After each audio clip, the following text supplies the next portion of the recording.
Bismillahirrahmanirrahim. Assalamualaikum warahmatullahi taala wabarakatuh. Dalam video kali ini insya-Allah kita nak bincang berkenaan dengan satu formula ataupun satu fenomena yang tak ramai yang tahu tentang perkara ini apabila dia orang terlibat dengan trading. So benda ni sangat penting kerana sekiranya kita tak faham benda ni, kita akan mendedahkan diri kita dalam kerugian. Okey, walaupun kita rasa macam kita untung, tapi bila kita kalkulate balik keseluruhan modal yang kita laburkan, akhirnya kita nampak macam kita rugi. So kenapa perkara tersebut boleh berlaku? InsyaAllah kita akan bincangkan dalam video kali ini. So jangan ke mana-mana, jumpa lagi selepas ini.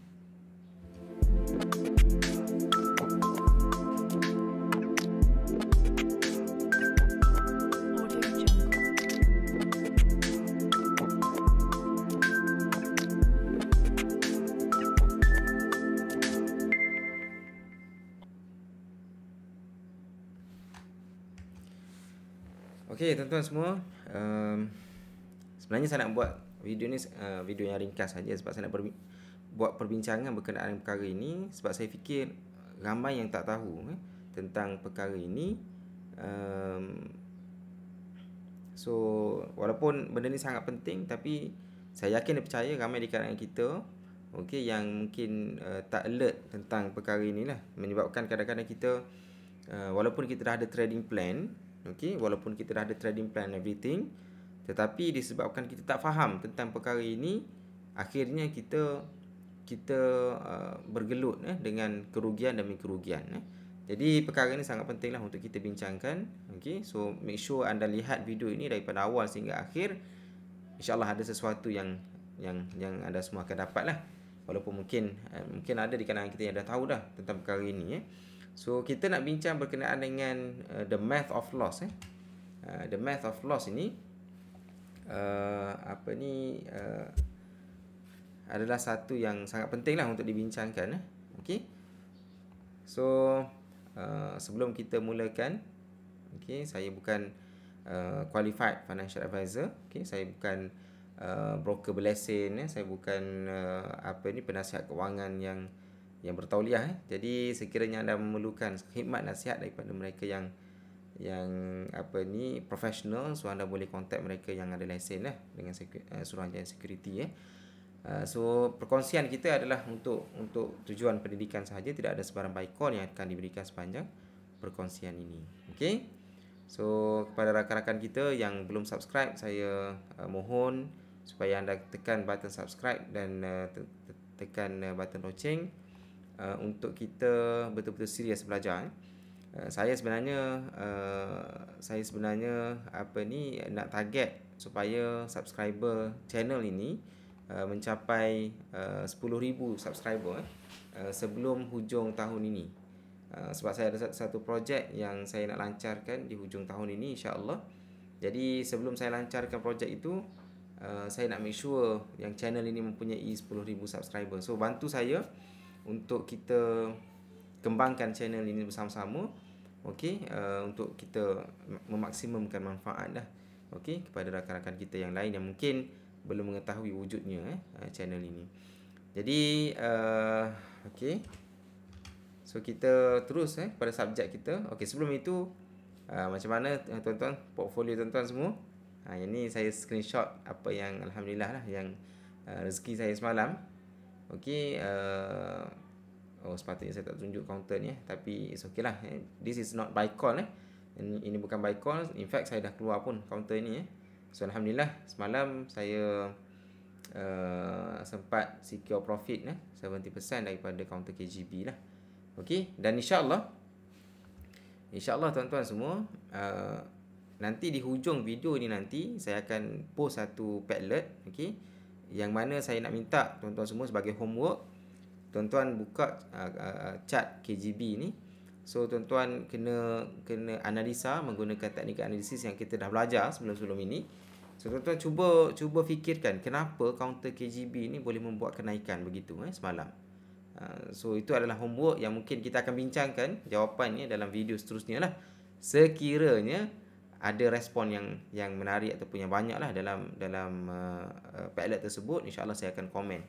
Okey, hasil sharing daripada anda semua. Okey. Alhamdulillah. Ni mungkin saya tunjuk ni bukan nak menunjuk-nunjuk ataupun nak berbangga-bangga dengan apa yang saya dapat.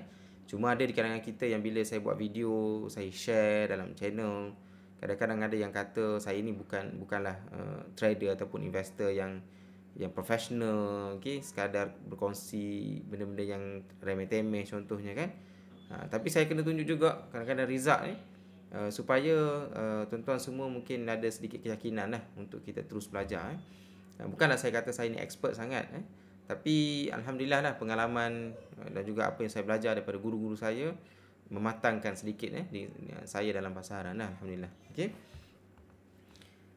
Okey, so ini apa yang kita nak bincangkan. Kita nak bincangkan perkara yang mungkin tak ramai orang tahu dan tak ramai orang bincangkan di luar sana. Ada dua senario. Okey, dua senario. Senario ni sangat penting tuan-tuan. Iaitu dua orang. Seorang nama Encik Abu, seorang lagi namanya Encik Ali. Okey. Encik Abu dengan Encik Ali ni dia ada modal yang sama. Okey, iaitu jumlahnya RM10,000. Okey. Jumlah permulaan modalnya adalah sama, iaitu RM10,000. Okey. Tetapi kita tengok apa yang berlaku kepada Encik Abu dengan Encik Ali ni. Okey, kita buat hypothetical punya senario yang mana Encik Ali dengan Encik Abu ni dia trade sebanyak 3 kali. Okey, trade sebanyak 3 kali. Encik Abu dia trade kali pertama dia rugi 10%. Okey. Kali kedua dia trade lagi rugi 10% lagi. Okey. Dan trade yang ketiga dia untung 20%. Okey, perhatikan 10% rugi. Lepas tu trade kali yang ketiga dia untung dengan untung yang banyak, iaitu 20%. Okey, faham Baik, Encik Ali pula dia modal yang sama, 10% bermulanya modal yang sama. Dia trade kali pertama dia rugi 5%, rugi. Okey. Trade kali yang kedua pun rugi, tapi rugi 5% only. Trade kali yang ketiga dia untung, tapi keuntungan dia tak setinggi keuntungan Encik Abu, iaitu 10% saja dia dapat Encik Ali. Okey. So sekiranya ini soalan, sekiranya Encik Ali dengan Encik Abu ni lepas trade yang ketiga tu dia tak trade dah, dia lepaskan semua pegangan yang ada dalam portfolio dia, kita tengok berapa modal yang dalam bentuk cash dalam akaun CDS dia, berapa jumlah duit yang dia ada. Okey, adakah sama? Sebab kalau kita tengok dekat sini minus 10 10% campur 20%, sepatutnya jadi kosong lah. Okey, maksudnya kalau kita kira modal ini, mungkin dia akan balik modal 10,000 balik. Okey, ni mungkin ada di kalangan kita yang fikir macam tu. Okey, 10,000 asalnya rugi 10%, untung 20%, sepatutnya balik modal lah, iaitu 10,000 balik. Okey, dan dalam kes Encik Ali pun sama, rugi 5%, untung 10%. Okey, so sepatutnya balik modal lah, iaitu 10,000 balik. Yang ni kita tolak semua tuan-tuan, dari segi brokerage fee, dari segi kos-kos yang sampingan itu, kita hanya bincang berkenaan dengan dia punya loss dengan profit sahaja. Okey, sebab ini adalah hypothetical punya senario kan. So sepatutnya dia dapat balik 10,000 untuk Encik Abu, dengan Encik Ali pun 10,000. Yang ni lah tuan-tuan semua adalah satu salah faham yang ketara dalam kalangan trader, khususnya trader-trader baru. Okey, yang menyangka bahawa sekiranya mereka rugi 5%, and then untung 10%, so dia akan dapat balik modal asal. Ini salah faham yang sangat serius, tetapi tak ramai orang bincangkan di luar sana. Okey. So, jom kita kira sama-sama. Yang ni kes apa ni? Yang ni kes Encik Abu tadi kan. Encik Abu modal RM10,000 asal. Bila dia trade kali pertama, dia rugi 10%. So 10% daripada RM10,000 maksudnya RM1,000 lah. Daripada RM10,000 dia rugi 10%. Tinggal lagi RM9,000. Okey. Kali kedua dia trade. Okey, dan dia lepaskan pegangan dia, rugi lagi 10%. So 10% daripada 9,000 iaitu 900 lah kan. So sekarang ni modal dia ada 8,100. Bila dia trade kali ketiga, untung 20%. Yang ni tuan-tuan semua boleh buka kalkulator masing-masing. Boleh calculate ni. 20%, perhatikan tuan-tuan semua. Walaupun dia untung 20%, secara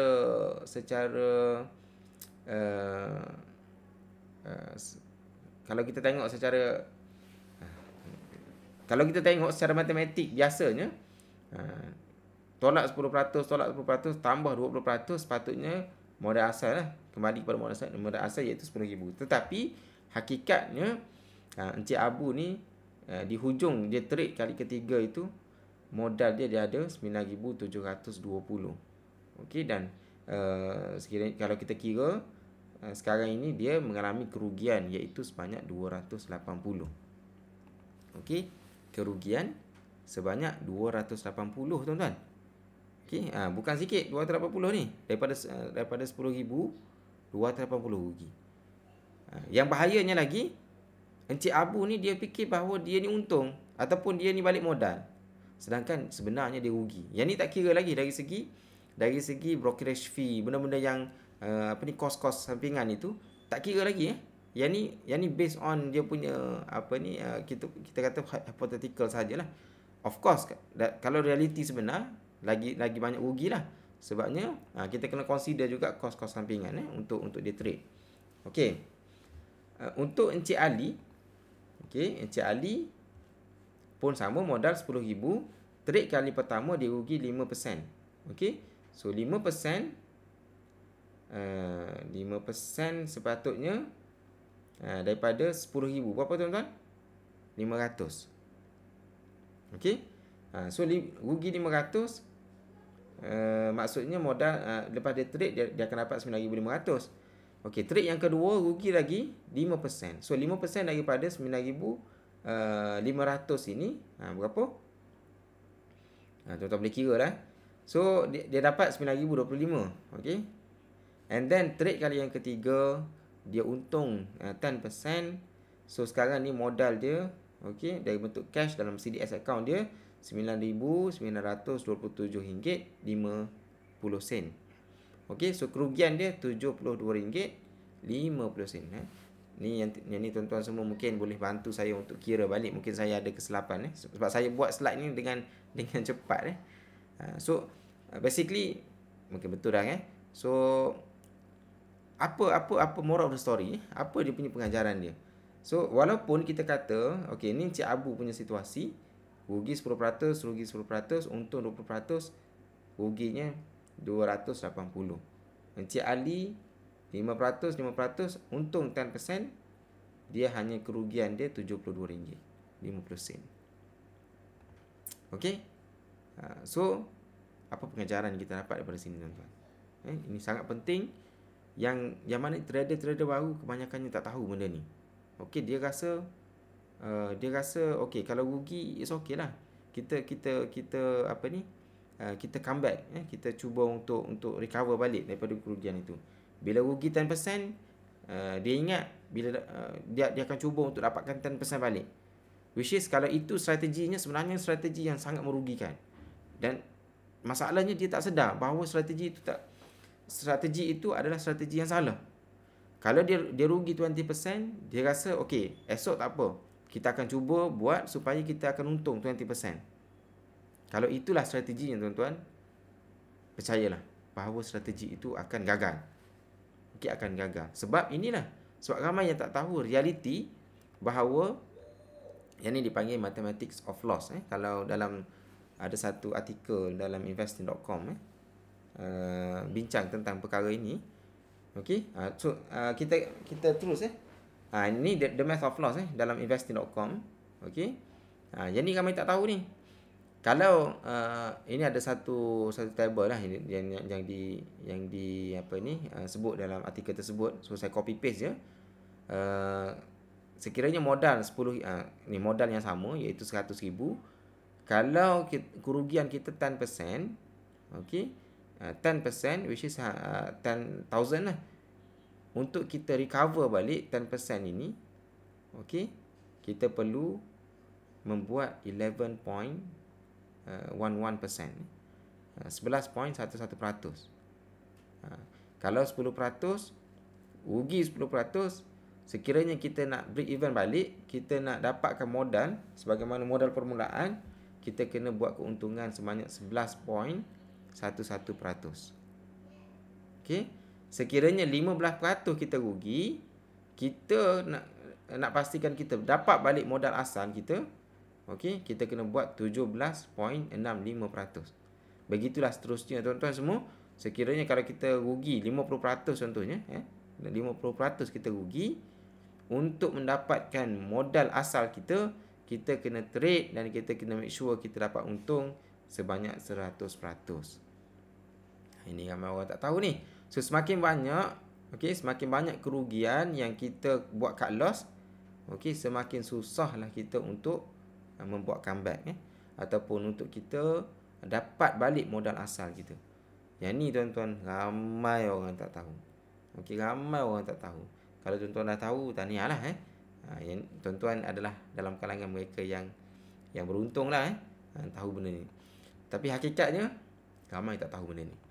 Okey, so dari segi ilustrasinya, yang ni saya kalau tak silap saya copy daripada investing.com juga ataupun yang inilah source for data Craftsman Research ni.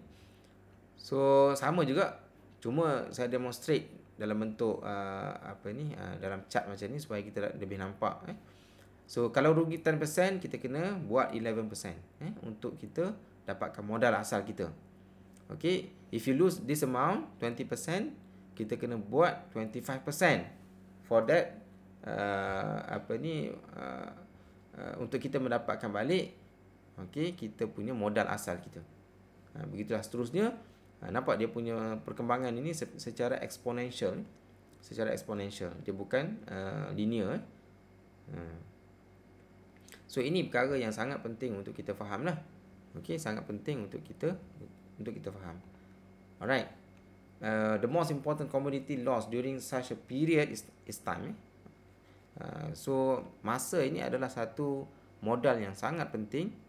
Yang mungkin ramai yang rugi dalam konteks masa ini. Sebab dia rasa mungkin dia untung.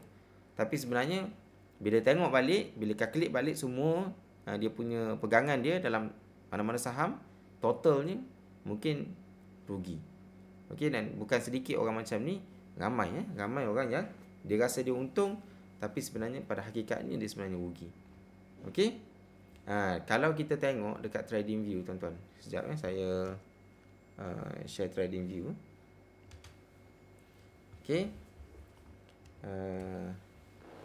KGB tak apa, kita abaikan dulu. Tak apa. Kita gunakan platform KGB ni.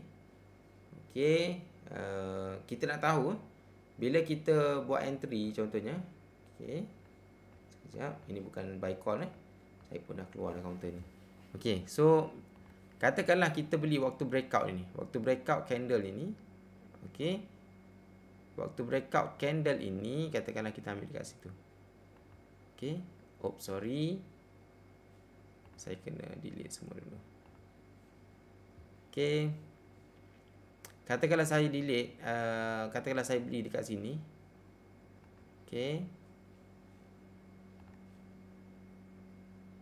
Alah, tak best lah counter KGB kita tukar counter lain lah. Sebenarnya saya nak sekejap.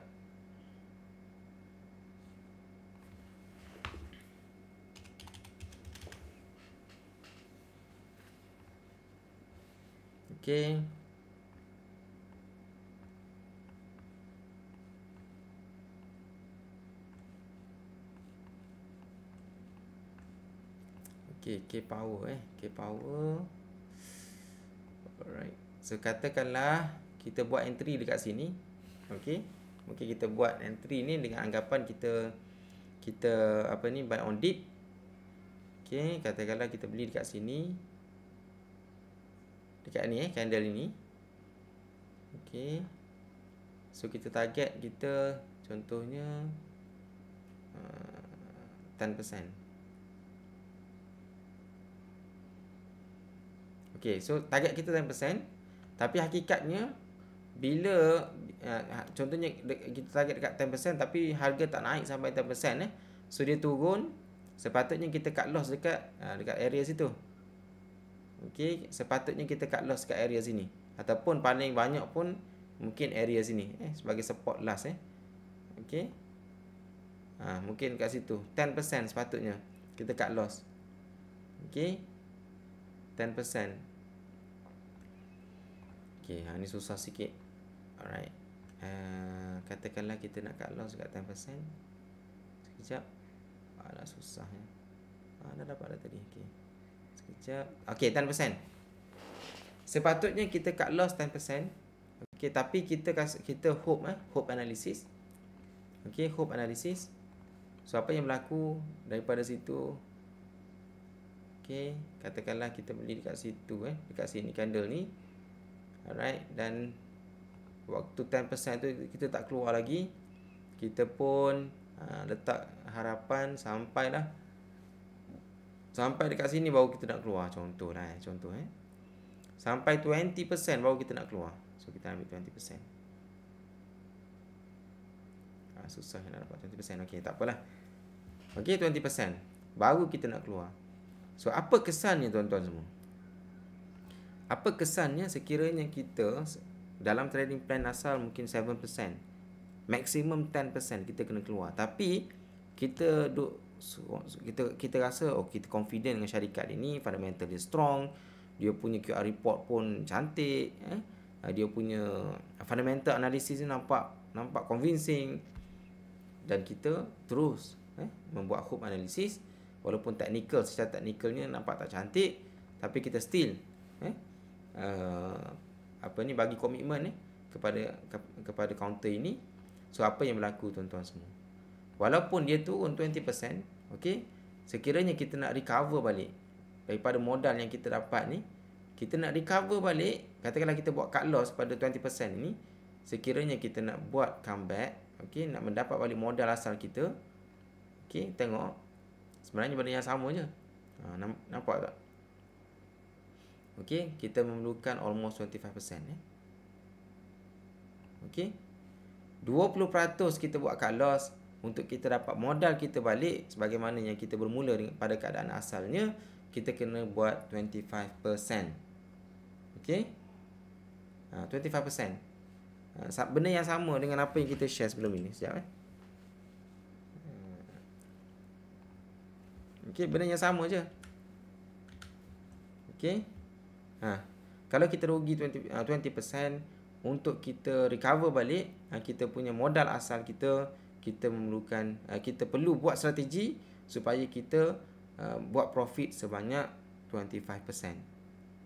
Okey? Alright. Okey, homework biar dulu.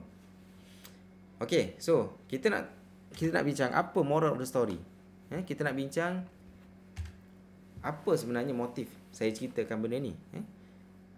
Ada banyak benda lah. Yang pertama sekali, bila kita buat trading plan, bila kita tengok ada peluang, apa yang kita kena buat? Okay, of course kita kena buat trading plan lah.